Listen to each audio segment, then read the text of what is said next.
Estamos esta tarde con Omar Cairo, amigo de esta casa, ha estado muchas veces ya con nosotros, no necesita una presentación en particular, todos sabemos cuánto pesa en el ambiente del derecho constitucional. Omar, ¿cómo estás? ¿Qué tal? César, buenos días. Muchas gracias por la invitación. Siempre gracias por aceptar compartir estos momentos con nosotros. Pues bien, la coyuntura ahora está definida por el anuncio de la denuncia que la Fiscalía de la Nación ha venido preparando sobre Pedro Castillo, anticipada por esta ola de intervenciones, allanamientos y órdenes de detención que conocimos todos y todas el día martes. Querría abrir esta conversación, Omar, con un comentario general tuyo sobre lo que encuentras representa esta escena. ¿Dónde estamos en términos institucionales y constitucionales desde tu punto de vista? Sí, estamos en una situación en la cual se ponen a prueba las estructuras institucionales para enfrentar la criminalidad gubernativa y el respeto a la Constitución de parte de los gobernantes. Las herramientas que existen hay que utilizarlas, pero lo que no se puede es forzarlas, porque en el camino de estirar las instituciones, de pretender acomodarlas a lo que podamos querer conseguir, se convierte en víctima a quien es acusado y resulta, por lo tanto, cualquier intento de sancionar, de esclarecer una persecución política aparente, y eso debilita cualquier fortalecimiento institucional. Este caso es un llamado muy importante, ¿verdad? Es un llamado para no perder como eje de estabilidad de lo que siga el marco de la Constitución. Ahora, en una situación de este tipo hay, sin embargo, varios estados de la cuestión que han venido estallando. El primero, me parece que fue una escena muy fuerte, se refiere al abandono de esta doctrina que la Fiscalía de la Nación había venido asumiendo sin mayor discusión desde la transición del 20, conforme a la cual si no se puede acusar al presidente en ejercicio al amparo del 117, entonces no tiene sentido investigarle. Hay por lo menos 5 disposiciones de la Fiscalía de la Nación que ratificaron este modo de ver las cosas con argumentaciones cortas que muestran que no estimaban que sea un asunto especialmente discutible, ninguna discusión constitucional ante el tribunal, por ejemplo, o ante el judicial respecto a esas decisiones. Y luego este cambio, que nos lleva a un punto en el que la Fiscalía de la Nación, pero también el judicial, terminan instalados en una interpretación de las cosas que separa las atribuciones de investigación de aquellas que se refieren a la acusación y dice investigarse si se puede. Antes de entrar en este detalle, Omar, ¿qué te ha parecido ese cambio? ¿Lo notas como un cambio? ¿Sientes que empata o que no empata con el modo en que desde el derecho constitucional se ha estado pensando en estos años en el margen o el ámbito o el alcance de las prohibiciones del 117? Yo no creo que sea un avance. Yo creo que ha sido poner las cosas en su lugar, porque la literalidad del artículo 117 establece la prohibición de acusar, y hacer extensiva esa prohibición a la investigación era prolongar una limitación del derecho a la tutela jurisdiccional de los ciudadanos, que incluye la tutela jurisdiccional penal, eh, a ámbitos no incluidos en la norma. La norma decía se prohíbe acusar, y eso era todo lo que había que prohibir. Entonces, estas prácticas fiscales que consistían en interpretar que acusar significaba también investigar, eran, creo que, manifiestamente equivocadas, y en algunos casos podrían haber sido intentos de congraciarse con el poder. Entonces, creo que esta decisión ha colocado las cosas en su lugar. No es una gran ruptura, no se ha abierto trocha con esta interpretación. Se ha interpretado como siempre se debió de interpretar el artículo 117. De modo que en realidad tú lo que encuentras es más bien un movimiento correctivo que uno Exactamente. devolutivo. Ahora, siendo esto así, empecemos a aproximarnos a lo que el Congreso puede o debería hacer con la denuncia constitucional contra Castillo.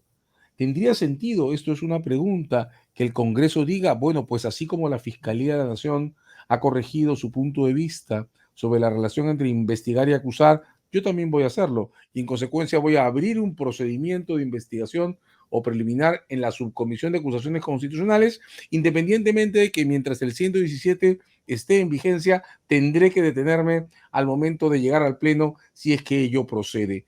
¿Una interpretación de este tipo te parecería entonces arreglada a tu lectura sobre el alcance del 117? No, porque lo que ha hecho la fiscal al decidir investigar al presidente tiene asidero en la norma.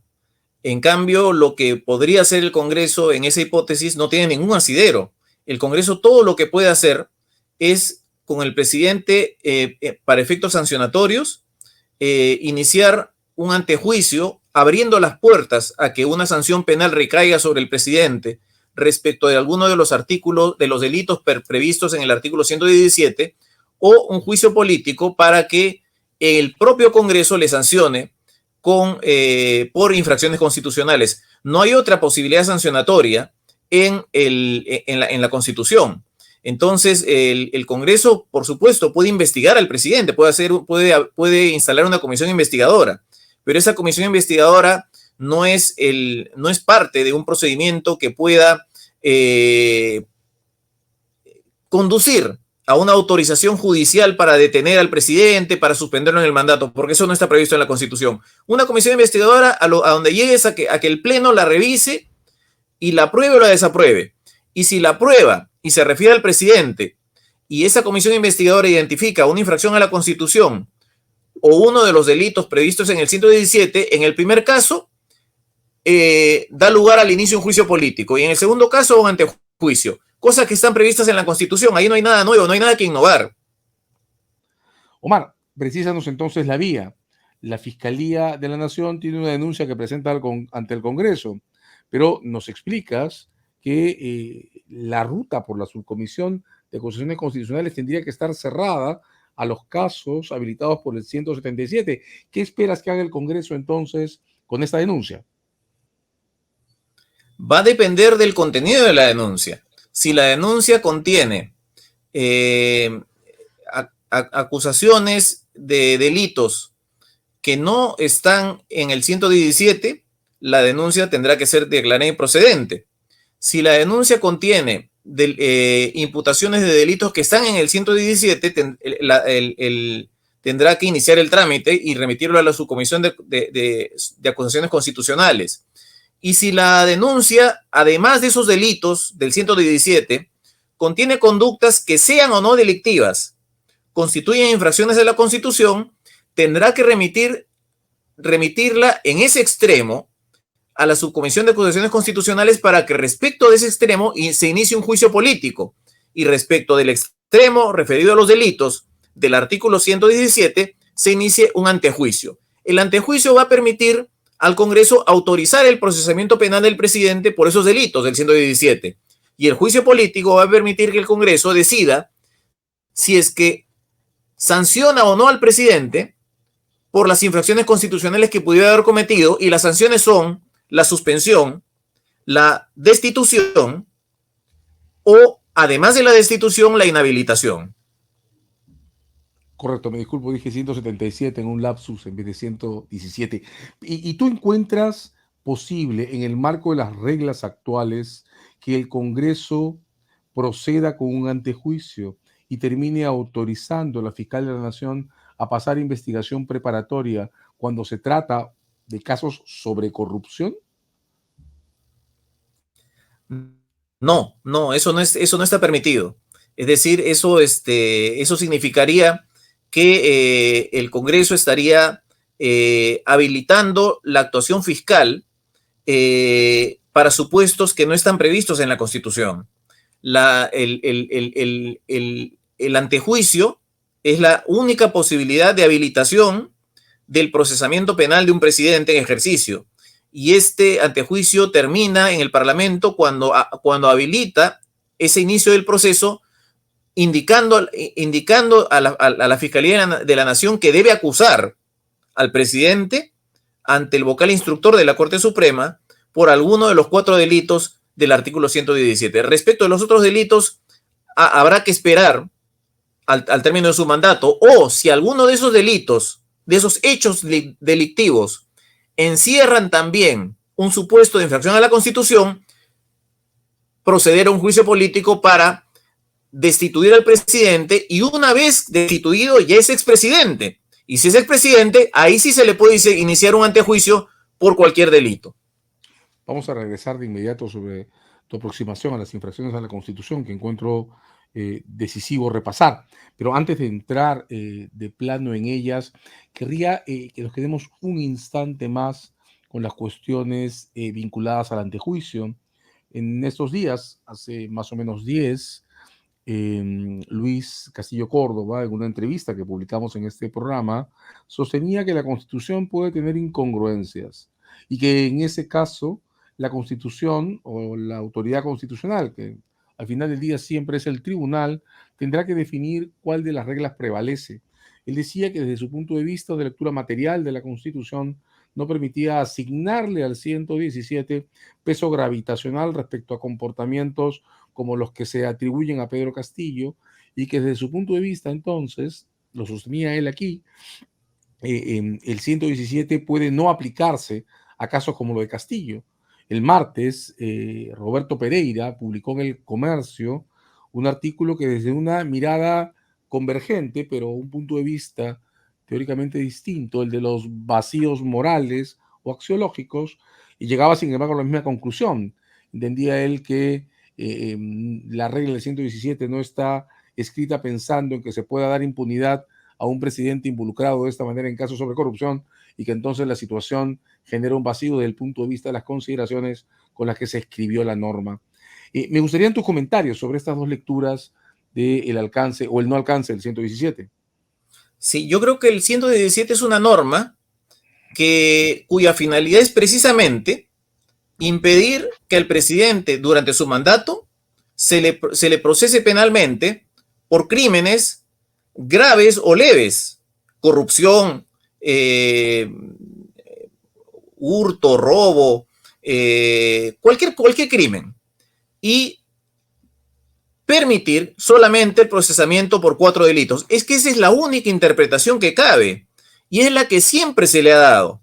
Entonces yo no creo que haya que decir que hay que darle una interpretación axiológica para que no diga lo que dice, porque si el artículo 17 no se interpreta como que prohíbe el procesamiento penal solo respecto a los 4 delitos, simplemente el 117 desaparece, porque es una prohibición de procesar salvo 4 delitos. Y no creo exacto el hecho de que estamos en una situación nueva en la cual estamos viviendo una corrupción a nivel de metástasis. Entonces, para esto no, el constituyente nunca quiso esto, porque esto está desde 1860.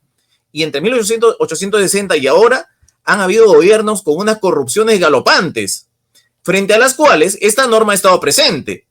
Y se ha aceptado que al final del mandato se procesaría al expresidente ya por los crímenes horrendos, repugnantes que hubiera cometido durante su mandato. O sea, esto que está pasando aquí no es nuevo. Durante el gobierno de Toledo, de Alan García, de Humala, de los gobiernos de Fujimori, tú recuerdas que presenciábamos cosas de un nivel de corrupción impresionante, pero a nadie se le ocurría decir, bueno, la norma no estuvo prevista para estos casos, entonces que se prescinda del 117 o que se le interprete como que no dice lo que dice. El paisaje de hoy día, de ahora, es en términos materiales similar al que hemos vivido siempre políticamente. Lo que ocurre es que las presuntas corruptelas que estaría cometiendo el actual gobernante las hace de una manera tan torpe que son evidentes. Entonces, pero si uno se fija, son de una cuantía inferior a los grandes negociados que pudieron haber en los gobiernos anteriores. Entonces, decir que este gobierno justifica una interpretación distinta de una norma me parece una exageración. De acuerdo. Tú encuentras entonces un 117 que funciona como una norma sólida y no quebrantable por razones interpretativas. Voy a entender, pero es una pregunta que tampoco encuentras que el 117 tenga una porosidad que permita inaplicarlo invocando tratados como la Convención de Naciones Unidas sobre la corrupción, entonces. No por una razón, porque si somos fieles a lo que significa un tratado, tenemos que tener en cuenta, ese tratado tenemos que tener en cuenta dos cosas. Los tratados internacionales tienen rango de ley, no rango constitucional, y uno no puede aplicar una norma constitucional porque contraviene un tratado con rango legal. Pero poniéndonos en la posición de quienes afirman que los tratados tienen rango constitucional, los tratados de derechos humanos, y que exagerando un poco dicen que el Tratado contra la Corrupción es un tratado de derechos humanos que permite ahorrar dinero de la corruptela para alimentar a la gente, para darle salud. Y digamos que es un tratado sobre derechos humanos. ¿Qué dice ese tratado? Dice que los estados parte deberán adoptar las medidas para evitar que las protecciones e inmunidades conduzcan a impunidad, pero deben hacerlo de conformidad con sus ordenamientos nacionales y sus principios constitucionales. O sea, el Tratado contra la Corrupción de la ONU remite al 117 de la Constitución peruana. Bien, entonces también estás entendiendo que la ecuación constitución-tratado tiene una solución regulada en la Constitución y en el propio tratado, que es la remisión a la legislación, y en la legislación peruana está el 117 en el sentido que has entendido. Ahora, repasemos la otra ala de tu lectura de estas normas. Tú has insistido con mucha claridad desde que estos debates comenzaron a finales del año pasado. Yo he reproducido más de una vez tus artículos y tus comentarios, que desde tu punto de vista, los procesos por infracción a la Constitución no están limitados por la prohibición de acusación del 117 y que por tanto podrían instalarse en tanto su objeto de debate sea ese, infracciones a la Constitución, no delitos en sentido específico. ¿Puedes repasar con nosotros esta teoría? ¿Cómo se establece la diferencia entre la responsabilidad por infracción a la Constitución cuando los eventos remiten al mismo tiempo a delitos? ¿Y cómo se establece la diferencia entre la acusación por infracciones a la Constitución y las acusaciones de contenido penal? Hay una razón normativa que es la que aparece en el artículo 114 de la Constitución, donde dice lo siguiente, inciso 2, el ejercicio de la presidencia de la República se suspende por hallarse o sea, el presidente, sometido a proceso judicial conforme al artículo 117. Es decir, el 117 se refiere a una limitación al inicio de procesos judiciales. Entonces, esta concordancia creo que cancela el asunto. El 117 lo que hace es permitir procesos judiciales excepcionales al presidente, con lo cual proscribe otros procesos judiciales y no entra al terreno del juicio político. Una razón adicional, este artículo 117 ha estado en las constituciones cuando no había juicio político y con el mismo contenido. Es decir, esto demuestra que se refería a solamente la limitación de iniciar procesos judiciales. Y en materia de doctrina, Luis Felipe Villarán, en su comentario de la Constitución de 1860, establece que la inviolabilidad establecida en el artículo 65, que era el número que tenía el 117 en la Constitución de 1860, se refiere exclusivamente a la acusación criminal. Entonces creo que las cosas están establecidas en esos términos. El 117 es una limitación a la posibilidad de iniciar procesos judiciales penales contra el presidente, no una limitación al juicio político. Bueno, si citas a Villarán, una referencia que puedo abonar en tu favor además es que fue la constitución anterior, la del 856, la que construyó las reglas de responsabilidad presidencial haciendo referencia literal a infracciones a la constitución. La del 860 en efecto no contiene esa referencia y 3 años después el Código Penal del 863 incluyó como delitos en ese tiempo eran 3 reglas que estaban incluidas en la Constitución. Entonces, si estoy comprendiendo bien este resumen de tu enfoque, En el 117 está la prohibición de acusar por delitos y la palabra acusación en el 117 debería ser entendida en términos penales, mientras que por lo que toca a las infracciones a la Constitución, la acusación es la parlamentaria. ¿Empata Exactamente. eso con tu teoría? Exactamente, porque el 117 con otros números estuvo en todas las constituciones anteriores cuando no existía acusación parlamentaria para juicio político. Y hoy día se repite con el número 117, entonces no hay razón para entender que se extienda al juicio político, más aún cuando el 114 dice que se refiere a procesos judiciales. De acuerdo. Entonces, en tu teoría ponemos un muro duro entre las infracciones a la Constitución habilitadas y los delitos y el antejuicio limitados al 117. Pero ahora, regresemos al primer comentario que hiciste. Tú nos dijiste que desde tu punto de vista, la aproximación a las atribuciones de investigación que la Fiscalía de la Nación ha adoptado son el resultado de una corrección y que siempre debió ser así. Siempre debió entenderse que en el marco del 117 de la Constitución del 93 la investigación estaba habilitada. Pues bien, la investigación penal tiene dos momentos, la preliminar y la preparatoria. Y la acusación es un acto posterior a la investigación preparatoria. Desde ese punto de vista, entonces, la lectura del 117 debía autorizar siempre que se investigue tanto a nivel preliminar como preparatorio, aunque se prohíba la acusación. Yo creo que ahí caben las dos interpretaciones porque estamos en el terreno de la acusación, pero creo que inclusive podría aceptarse que se permita la investigación preparatoria, pero lo que no podría, no tendría sustento, sería autorización, la habilitación para que en el marco de la investigación preparatoria, como ocurre con todas las personas menos el presidente, se pida al juez que detenga al presidente preventivamente o preliminarmente o que lo suspenda en el ejercicio de su cargo, porque esas medidas no están permitidas constitucionalmente. Y toda restricción a la función presidencial por parte de alguna autoridad tiene que estar prevista en la Constitución. Y el único que puede suspender al presidente es el Congreso. Y en dos situaciones.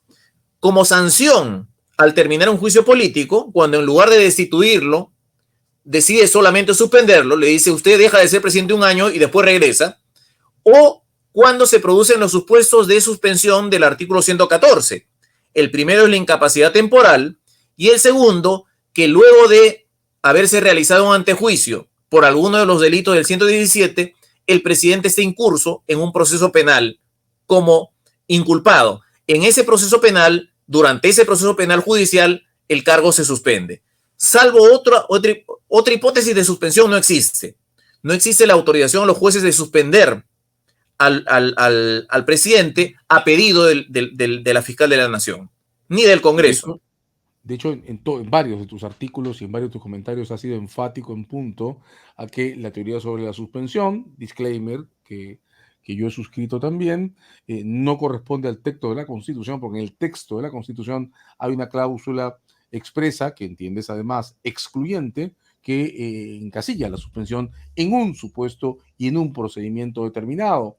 Entiendo que esa misma razón es la que te lleva a entender que la Constitución no permite algo como la detención preliminar o la presión preventiva en la medida en que afecta en globo a la Constitución, a la institución presidencial o a la continuidad del ejercicio de la función presidencial sin una habilitación constitucional que requieres como expresa.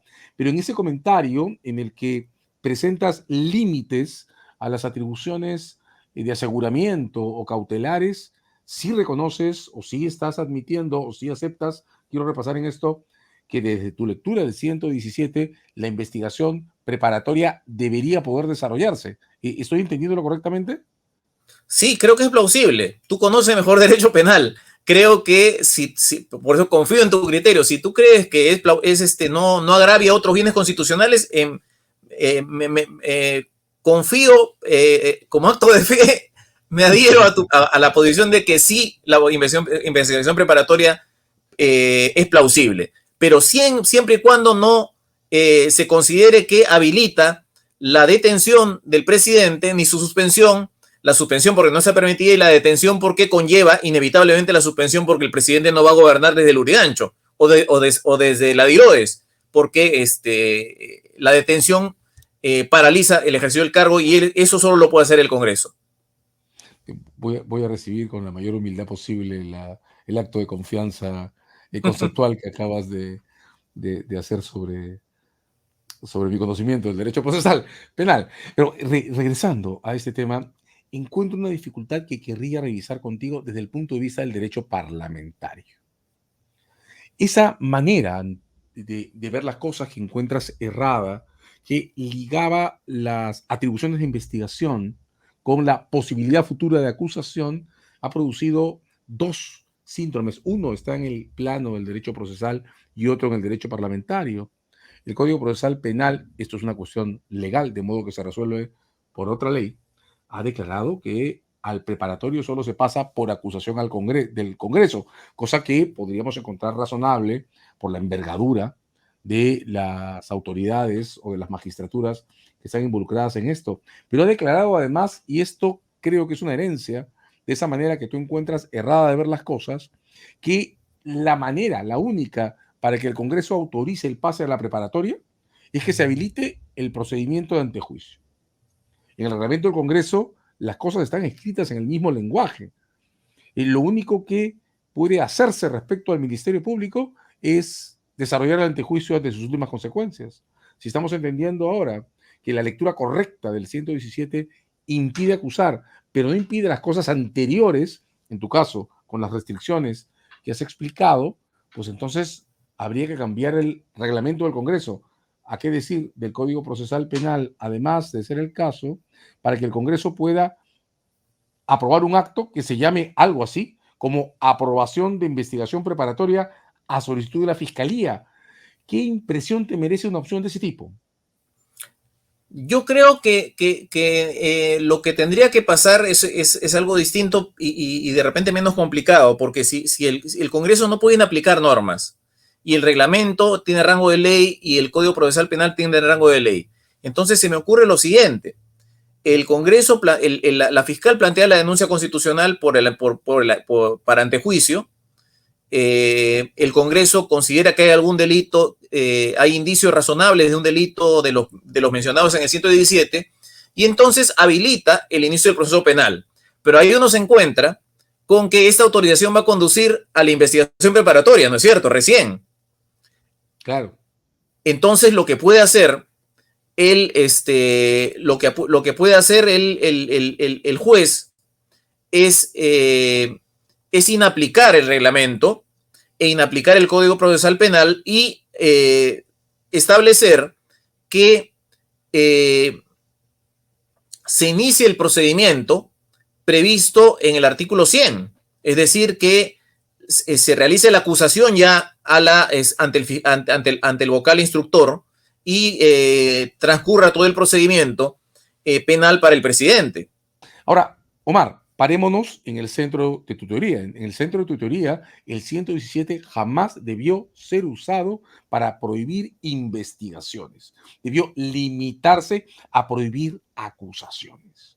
Ahí tengo la impresión que estamos arrastrando un error enorme, porque si siempre hemos creído otra cosa, o porque hemos creído otra cosa, tenemos un Código Procesal y un reglamento del Congreso que no separan las investigaciones de la acusación y que no prevén la posibilidad de que el Congreso o un juez autorice el pase a la preparatoria contra el presidente sin que el trámite de acusación, de antejuicio, cerrado por el 117, desde tu punto de vista, con un candado duro, sea cumplido.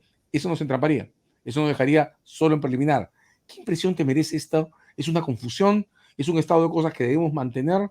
¿Cómo ves la relación completa de investigaciones con acusación bajo el 117? Yo creo que si la fiscal pretende acceder a la investigación preparatoria, no le debe pedir autorización al Congreso. El Congreso no está para autorizar ese tipo de cosas. El Congreso está para habilitar el inicio de un proceso penal, o sea, para habilitar la acusación. Y hemos visto que acusación e investigación preparatoria no son lo mismo, por más que algunas normas las amarren, como has mencionado.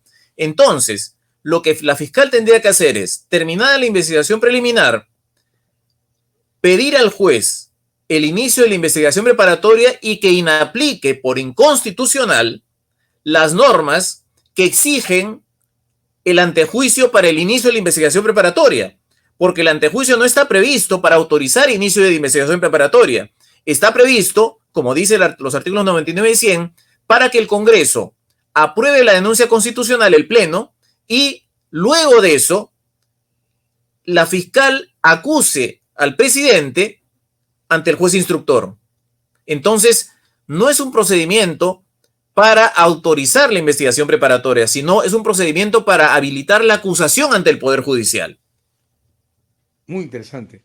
Creo que de varias maneras muchos de los problemas que estamos arrastrando tienen que ver con el desajuste entre el texto de la Constitución, que es del 93, y un código, el de procedimientos penales, el procesal penal, que es de 2004 y que entonces no estaba sobre la mesa cuando redactaron la Constitución. Su antecedente, el Código del 91, no lo vio nadie, y la Constitución tiene compromisos que vinculan al juez y a la fiscalía con cosas que ya no existen: la formalización de denuncia, el auto de apertura de instrucción, personajes que tampoco existen, el juez de instrucción, que ha desaparecido. Entonces ahí hay una escena que articular, y tu opción es a que se articule dentro del sistema de justicia, es decir, que la fiscalía pase a preparatoria directamente y le avise al juez que lo está haciendo y que por favor le aplique una norma que correspondía a un entorno que ya ha sido corregido en su contenido. Con eso se despejaría, si fuera la alternativa que predomine, una escena completa. Pero sobre esa base, habiendo retomado, como hemos hecho, tu lectura del 117 en sus consecuencias, repásanos una idea para entender el detalle. Si la Fiscalía puede investigar al presidente, e investigarlo incluso en la estación más seria, que es la llamada investigación preparatoria, ¿por qué el Congreso no podría recibir la denuncia y decir, bueno, si la Fiscalía puede investigar, yo también puedo? Lo que no puedo es acusar. De modo que avanzaré hasta donde me dé las posibilidades del procedimiento preliminar en la subcomisión, y si encuentro que hay que acusar, tendré que suspender el procedimiento. ¿Qué impide que el Congreso se porte igual que la Fiscalía para entender tu enfoque de manera completa? Nada. El Congreso puede hacer investigaciones respecto a cualquier persona por cualquier delito, inclusive sobre el presidente, solo que en el momento. O sea, ¿qué va a pasar por ejemplo, el Congreso conforma una comisión investigadora por actos de corrupción, que no son del artículo 117? Realiza una investigación exhaustiva y se persuade de que ha habido corrupción. Esto pasa al Pleno y el Pleno aprueba el informe. Entonces el Pleno está convencido de que ha habido corrupción en 10 actos presidenciales. Sin embargo, como no puede haber acusación, va a tener que archivar temporalmente esos actuados parlamentarios para recién iniciar el antejuicio, para trasladar esos actuados al próximo Congreso para que inicie el antejuicio, para poder acusar por esos delitos de corrupción al expresidente. Estamos hablando de cosas que tienen desajustes, cambios de tiempo, errores arrastrados históricamente. Omar, en tu opinión, habida cuenta que las inmunidades parlamentarias sufrieron un embate dramático hasta su derogación en tiempos recientes, ¿debemos mantener en nuestro sistema constitucional las protecciones que el 117 dispensa a favor del mandatario? Si tuviéramos que abordar la discusión de fondo, ¿con qué cláusulas nos quedamos? ¿Cómo organizamos el esquema normativo de salida? ¿Cómo lo imaginaría Omar Cairo? No, yo creo que el Congreso en este momento tiene que actuar en los términos que estamos describiendo. Tiene la posibilidad de destituir al presidente si se identifica una infracción constitucional, y luego de que, fruto de esa destitución, se haya convertido en expresidente, poder iniciar un antejuicio por cualquier delito ya al expresidente. Pero también tiene una alternativa: derogar por reforma constitucional al artículo 117. Y eso me parecería totalmente plausible, porque muchos dicen que el presidente quedaría a merced de que se le interpongan denuncias fiscales y todos los días estar yendo al Ministerio Público, a las fiscalías provinciales a contestar, y eso no es cierto, porque permanecería en el antejuicio. El presidente podría ser procesado, acusado por cualquier delito, pero previo antejuicio. Entonces el 117 creo que ya no tiene lugar no es necesario en el ordenamiento constitucional peruano. Pero mientras esté, hay que respetarlo. Como se deben respetar las normas que están vigentes y donde el espacio que nos queda es el espacio de la discusión de la semántica de la norma. Ha estado con nosotros Omar Cairo. Creo que muy esclarecedor, Omar. Muchas gracias por ese tiempo. Gracias, César.